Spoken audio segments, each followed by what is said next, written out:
ঘাড়ত কেনে দিবি তুই হিন্দু চেংড়িৰ ঘাড়ত কেনে হাত দিবি হিন্দু চেংড়িৰ ঘাড়ত কেনে হাত দিবি ক আমাৰ দতমাত এটা বেয়া ঘটনা হৈ যায়। এজন মুছলিম সম্প্ৰদায়ৰ ল'ৰাই আমাৰ কোচ ৰাজবংশী সম্প্ৰদায়ৰ ছোৱালীক লৈ ঘূৰি ফুৰি আছিল।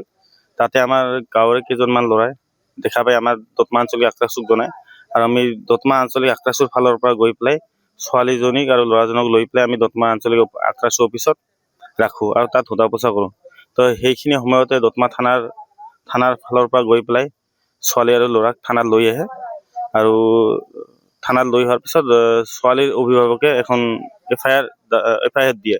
তো আমি দতমা থানাৰ আৰক্ষীৰ লগতে পুলিচ প্ৰশাসনক এটাই অনুৰোধ জনাইছোঁ যাতে এই ঘটনাটো উচিত এটা তদন্ত হয়।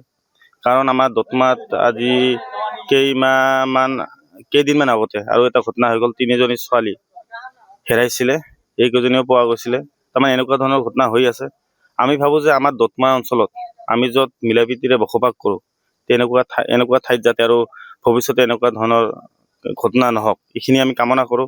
আৰু আমাৰ আৰক্ষী প্ৰশাসনকো অনুৰোধ জনাইছোঁ যাতে এনেকুৱা ধৰণৰ দোষীক কঠোৰৰ পৰা কঠোৰতম শাস্তি দিব লাগে। কাৰণ আমাৰ কোচ ৰাজবংশীৰ লগতে আমাৰ হিন্দু ছোৱালী বোৱাৰীৰ ওপৰত এটা বেয়া প্ৰভাৱ পৰি আছে, যিটো আমাৰ গাঁৱতো মই কেইদিনমান আগতে এটা খবৰ পাইছিলোঁ, বড়ো সম্প্ৰদায়ৰ বোৱাৰী এজনী নিৰুদ্দেশ্য হৈছিলে।